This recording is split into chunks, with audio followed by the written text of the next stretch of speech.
నమస్కారం ప్రేక్షకులకు విజయదశమి శుభాకాంక్షలతో దేవి వైభవం ప్రత్యేక కార్యక్రమానికి స్వాగతం।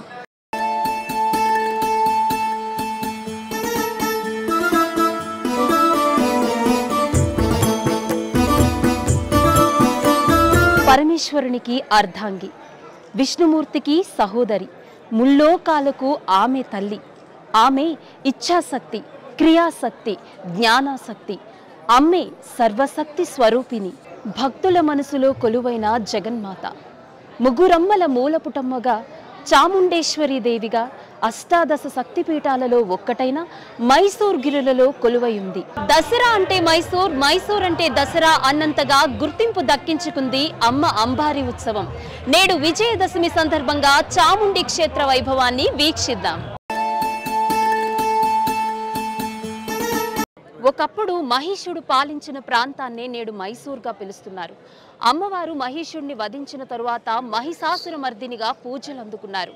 మైసూరు కొండపై కొలువై ఉన్న చాముండేశ్వరి అమ్మవారిగా పూజిస్తూ ఉన్నారు।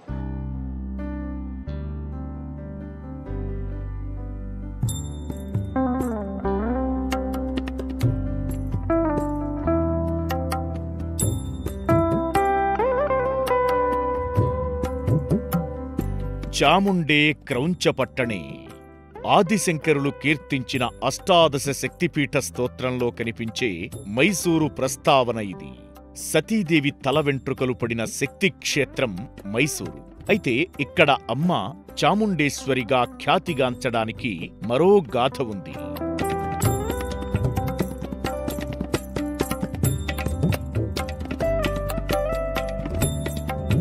ఒకప్పటి మసూరు, ప్రస్తుత మైసూరు ప్రాంతాన్ని మహిషుడు అనే రాక్షసుడు పరిపాలించేవాడు। లోకకంఠకుడైన మహిషుడు తపస్సుతో కైలాసనాథుణ్ణి మెప్పించి పలు దివ్యవరాలు పొందాడు। దానితో దేవతల్ని మునుల్ని బాధించడం మొదలుపెట్టాడు। దేవతలందరూ హరిహర బ్రహ్మాదులను ప్రార్థించగా వారు ఓ మహాశక్తిని సృష్టించారు। ఆమె అష్టాదశ భుజాలతో సహస్ర కోటి మార్తాండుల తేజస్సుతో బ్రహ్మాండమంతా వ్యాపించి ప్రకాశించింది। శంఖ చక్ర గదా పద్మ ధనస్సు బాణం ఖడ్గ ముసల శూల పాశ అంకుశ పరశూలను ధరించి శత్రు సంహారం మొదలుపెట్టింది। 10 రోజులు అసురులతో పోరాడి రోజుకో రూపంలో రాక్షసులను సంహరించింది। 10వ రోజు మహిషాసుర వధతో అసురులను నిశ్శేషం చేసి సర్వలోకాల శోకాలను తొలగించి మహిషాసురమర్దినిగా పేరొందింది। మహిషాసురుడి సేనాధిపతులు చండముండులను అంతమొందించింది కాబట్టి ఈ తల్లికి చాముండేశ్వరి అన్న పేరు స్థిరనామధేయమైంది। మైసూరు చాముండేశ్వరి అమ్మవారు అష్టాదశ శక్తిపీఠాలలో 4వ అమ్మవారు మాత్రమే కాదు, సప్తమాతృకలలో ఒకరు కూడా। ఒకప్పుడు ఉగ్ర రూపంలో దర్శనమిచ్చే అమ్మవారు ఇప్పుడు భక్తులకు శాంతారూపంలో దర్శనమిస్తున్నారు।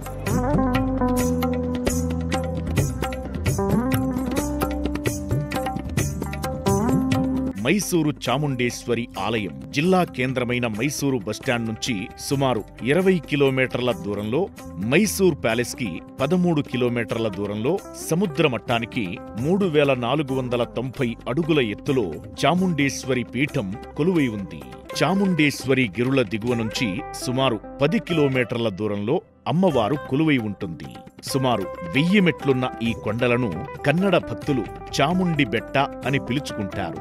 భక్తిభావం అమితంగా ఉన్న భక్తులు సోపాన మార్గం నుండే కొండపైకి చేరుకుంటారు। సరాసరి కొండపైకి బస్సులు, ప్రైవేటు వాహనాల ద్వారా కూడా భక్తులు అమ్మవారి సన్నిధికి చేరుకుంటారు। కొండపైకి ఎక్కే దారిలో 16 అడుగుల ఎత్తు, 25 అడుగుల పొడవుతో ఒకే రాతిపై నిర్మించిన అతి పొడవైన నంది విగ్రహం భక్తులను ఆకర్షిస్తుంది। పరమేశ్వరుడి వాహనమైన నంది నల్లరాతి స్వరూపంతో ఆకట్టుకుంటుంది। చక్కని మోపురంతో మెడ భాగాన చక్కగా దృశ్యమానమయ్యే గంటల నగిషీలతో నంది విగ్రహం దివ్యంగా దర్శనమిస్తుంది। ఇదే మార్గంలో కొంచెం ముందుకు వెళ్లగానే మహిషాసురుడి నిలువెత్తు విగ్రహం ఒకటి కానవస్తుంది। ఈ మహిషుడు ఒక చేత ఖడ్గం, మరో చేత సర్పాన్ని కలిగి ఉంటాడు। దేదీప్యమానంగా వెలుగుతున్న అమ్మ రాజగోపురాన్ని చూడండి। మొత్తం 7 అంతస్తులతో నిర్మితమయ్యుంది అమ్మ రాజగోపురం। ప్రతి గోపురంపై చాముండేశ్వరి శిల్పాన్ని అత్యంత సుందరంగా వివిధ కళాకృతులతో మలిచారు।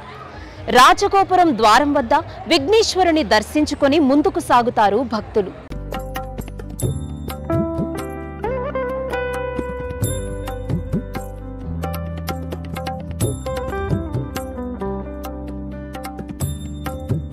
మైసూరు చాముండేశ్వరి రాజగోపురం చుట్టూ అమ్మవారి ప్రతిమలు దివ్యంగా ఆవిష్కృతమై ఉంటాయి.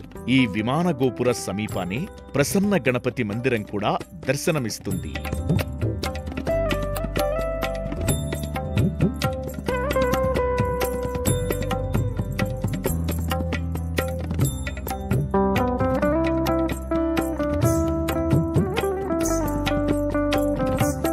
ఎత్తైన కొండపై దివ్యంగా కొలువై భక్తులకు దర్శనమిచ్చే అమ్మవారు అనాదిగా పూజలు అందుకుంటున్నారు. 18వ శతాబ్దానికి ముందు ఇక్కడ జంతు బలులు జరిగేవి, కానీ ఇప్పుడు పూర్తిగా నిషేధించారు.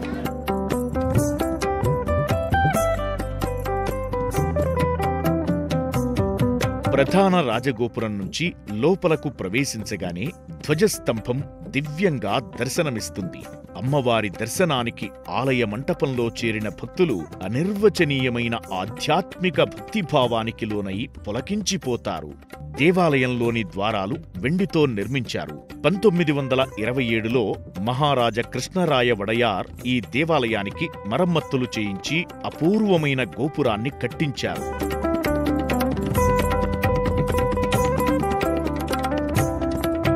వేల సంవత్సరాల ప్రాచీనమైన ఆలయం పేరు శ్రీ చాముండేశ్వరి శక్తిపీఠం. ఈ శక్తిపీఠంలో అమ్మవారు దుష్ట సంహారిణిగా, మంగళదాయినిగా, జగన్మాతగా, చాముండేశ్వరీ దేవిగా కొలువయుంది.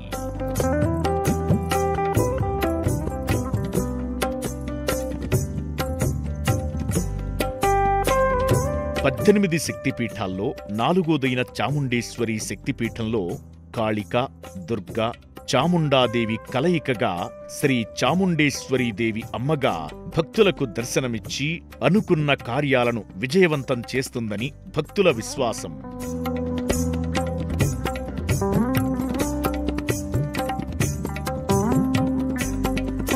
గర్భాలయంలో చాముండేశ్వరీదేవి అమ్మవారు బంగారు స్వరూపంతో నిండైన మూర్తిగా కొలువైయుంటుంది. సర్వాలంకార భూషితంగా సూర్యమండల తేజో సమవిరాజినిగా అమ్మవారు భక్తులకు దర్శనమిస్తుంది.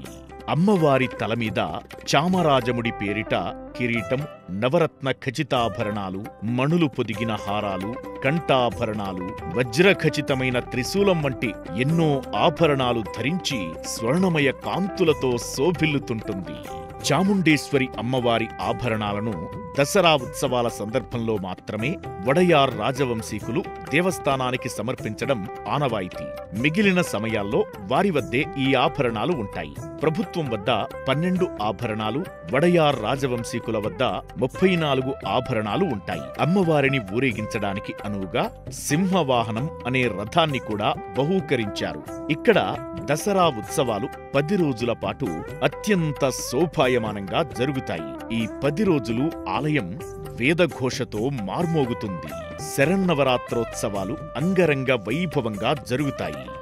ఆశ్వయుజ మాసంలో పాడ్యమి నుంచి దశమి వరకు అమ్మవారు 10 అలంకారాలతో భక్తులకు దివ్యంగా దర్శనమిస్తుంది.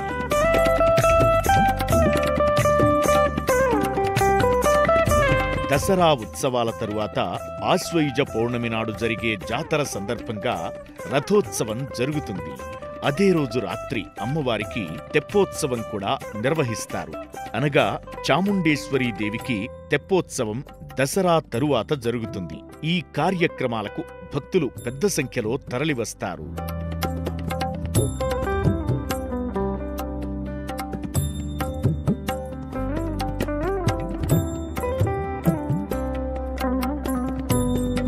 ప్రాచీన కాలంలోని అసలు మూర్తిని ఇప్పటి వరకు ఎవ్వరూ దర్శించలేదంటారు. ఈ అమ్మవారు పూర్తి ఉగ్రస్వరూపంతో ఉంటుందని భక్తుల విశ్వాసం.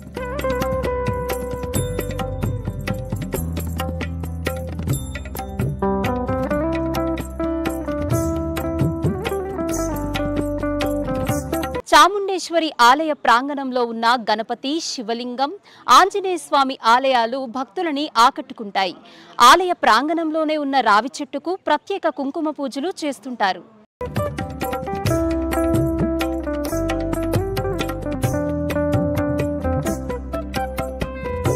ప్రధాన ఆలయానికి ఒకవైపు మహాబలేశ్వర స్వామివారి ఆలయం నెలకొని భక్తులకు దర్శనమిస్తుంది.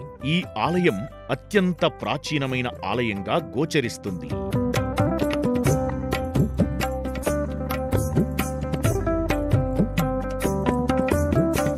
గర్భాలయంలో మహాబలేశ్వరుడు లింగాకారమూర్తిగా భక్తులకు దర్శనమిస్తాడు. ఈ స్వామిని దర్శిస్తే సకల శుభఫలాలు ప్రాప్తిస్తాయని భక్తుల ప్రగాఢ విశ్వాసం. దసరా అనగానే ఎవ్వరికైనా ఖచ్చితంగా గుర్తుకు వచ్చే పేరు, ఊరు మైసూరు. దసరాకి పర్యాయపదంగా మైసూరు దసరా ఉత్సవాలు అని చెప్పడంలో ఎటువంటి అతిశయోక్తి లేదు. విజయదశమి వేళ బంగారు అంబారీపై ఏనుగెక్కి అమ్మవారు ఊరేగే దృశ్యం అత్యంత అద్భుతంగా ఉంటుంది. ఇటువంటి దసరా ఉత్సవాలు కల్లారా చూడాలే కానీ మాటల్లో వర్ణించలేము. మైసూరు నగరం చాముండేశ్వరి అధిష్టాన పీఠం, వడయార్ రాజుల సంస్థానం, కన్నడిగుల సంస్కృతి సంప్రదాయాలకు అద్దం పట్టే చారిత్రక ప్రదేశం. ఇన్ని ప్రత్యేకతలు కలిగిన మైసూరు నిత్యం భక్తులతో, పర్యాటకులతో కళకళలాడుతుంటుంది. కొండపై కొలువైన చాముండేశ్వరి అమ్మవారిని దర్శించుకోవడానికి భక్తులు, వడయార్లో నిర్మించిన అద్భుత రాజసౌధాలను చూడటానికి పర్యాటకులు మైసూరుకు వస్తుంటారు. మైసూరు పేరు చెప్పగానే గుర్తుకు వచ్చే అంశాలు 3: చందనం, పట్టుచీరలు, దసరా ఉత్సవాలు. విజయదశమి వేళ స్వర్ణ అంబారీపై ఊరేగే చాముండేశ్వరి వైభవాన్ని చూడటానికి దేశ విదేశాల నుంచి పర్యాటకులు తరలివస్తుంటారు. మైసూరు నగరానికి అంతటి ప్రఖ్యాతి తెచ్చిపెట్టిన ఈ దసరా ఉత్సవాలు ఈనాటివి కావు. చరిత్ర పుటలను తిరగేస్తే ఈ వేడుకలను విజయనగర రాజులు ప్రారంభించినట్లుగా తెలుస్తుంది. మైసూరు దసరా ఉత్సవాలంటేనే రాచరిక వైభవానికి పెట్టింది పేరు. ఈ వేడుకల్లో ప్రధాన ఆకర్షణ అంబారీ ఉత్సవం. ఇప్పుడైతే మనం ఏనుగుపై ఉన్న బంగారు అంబారీలో చాముండేశ్వరి అమ్మవారు ఊరేగడాన్ని చూస్తున్నాం. కానీ కొన్ని దశాబ్దాల క్రితం వరకు ఆ అంబారీలో మైసూరు రాజులే ఊరేగేవారు. చరిత్రను పరిశీలిస్తే వడయార్లు శ్రీవైష్ణవులుగానే కనిపిస్తారు. మైసూరుకు కేవలం 20 కిలోమీటర్ల దూరంలో ఉన్న శ్రీరంగ పట్టణంలోని రంగనాథుడు వారి ఆరాధ్య దైవం.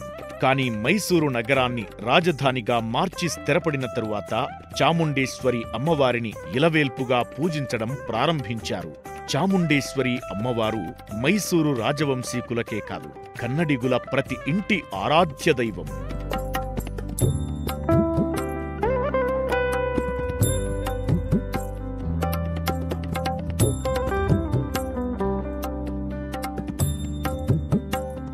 మైసూరు గురించి ఎవరైనా మాట్లాడితే మైసూరు ప్యాలెస్ ప్రస్తావన కూడా తప్పనిసరిగా వస్తుంది. మైసూరుకు వెళ్లే పర్యాటకులు ఈ ప్యాలెస్ ని తప్పనిసరిగా సందర్శిస్తారు. మైసూరు నగరానికే మకుటాయమానంగా నిలిచే ఈ రాజసౌధ నిర్మాణం 1897లో మహారాణి వాణి విలాస సన్నిధాన ఆధ్వర్యంలో ప్రారంభమై 1912వ సంవత్సరంలో 4వ కృష్ణ వడయార్ పరిపాలనలో పూర్తయింది. అప్పట్లో ఈ రాజప్రాసాద నిర్మాణానికి 41,47,913 రూపాయలు ఖర్చు చేశారు. ఈ మైసూరు ప్యాలెస్కు అంబావిలాస్ ప్యాలెస్ అని కూడా పేరు. మైసూరు దసరా ఉత్సవాలు జరిగే 10 రోజులు అంబావిలాస్ ప్యాలెస్ 1,00,000 విద్యుత్ దీపాల వెలుగులతో కాంతులీనుతుంది. చాలా మందికి తెలియని విషయమేమిటంటే ప్రతి ఆదివారం రాత్రి 7 గంటల సమయంలో 45 నిమిషాల పాటు విద్యుత్ దీపాలు వెలిగిస్తుంటారు. మైసూరు దసరా వేడుకల్లో మరో ప్రధాన ఆకర్షణ రాజదర్బారు. రాచరిక వ్యవస్థ రద్దు కాకముందు నవరాత్రుల 9 రోజులు మైసూరు మహారాజు వారు ప్రజలందరి సమక్షంలో దర్బారు వేడుకను నిర్వహించేవారు. వారి కష్టనష్టాలను తెలుసుకునేవారు. అయితే రాచరిక వ్యవస్థ రద్దయిన తరువాత కూడా ఈ వేడుక కొనసాగుతుండటం విశేషం. ప్రస్తుతం ప్రజల సమక్షంలో కాకుండా కేవలం ప్రైవేటు కార్యక్రమంగా ఈ వేడుకను నిర్వహిస్తున్నారు. ప్రైవేటు రాజదర్బారుకు పరిమిత ఆహ్వానితులు మాత్రమే ఉంటారు. బంగారు సింహాసనంపై మైసూరు మహారాజు ఆసీనుడైనప్పుడు వేద పండితులు ఆశీర్వదించడం రాజదర్బారులోని ముఖ్య ఘట్టం. ఈ బంగారు సింహాసనం పాండవుల కాలం నాటిదిగా చెబుతారు. వెలకట్టలేని విలువైన ఈ సింహాసనంపై సాలభంజికలు, గజ, తురగ, అశ్వ పదాతి దళాల బొమ్మలు, బంగారు ఛత్రం వంటివి ప్రత్యేక ఆకర్షణ. మైసూరు దసరా ఉత్సవాలకు వెళ్లినప్పుడు మాత్రమే ప్రజలు ఈ బంగారు సింహాసనాన్ని వీక్షించే అవకాశం ఉంటుంది. 2015లో శ్రీకంఠదత్త వడయార్ మరణంతో నాటి నుంచి దర్బారు వేడుకను ప్రస్తుత మహారాజు యదువీర కృష్ణదత్త చామరాజ వడయార్ నిర్వహిస్తున్నారు.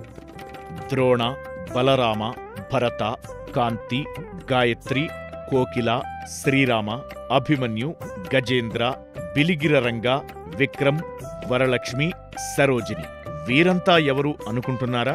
మైసూరు దసరా ఉత్సవాల్లో చాముండేశ్వరి అమ్మవారి ఊరేగింపులో కనిపించే గజరాజులు. వారి పేర్లే ఇవి. కర్ణాటక అభయారణ్యాల్లో 70కి పైగా ఏనుగులున్నప్పటికీ ప్రతి ఏటా 12 ఏనుగులను మాత్రమే ఎంపిక చేస్తారు. 750 కిలోల బరువున్న బంగారు అంబారిని 1972 నుంచి 1998 వరకు బలరామ అనే ఏనుగు మోసింది. ఆ తరువాత అర్జున అనే ఏనుగు అమ్మవారిని ఊరేగిస్తోంది. ఈ విజయదశమి శుభవేళ ప్రత్యేకంగా మైసూరు చాముండేశ్వరి అమ్మవారి ఆలయాన్ని తిలకించాం కదా. మరో కార్యక్రమంలో మళ్ళీ కలుద్దాం. నమస్కారం.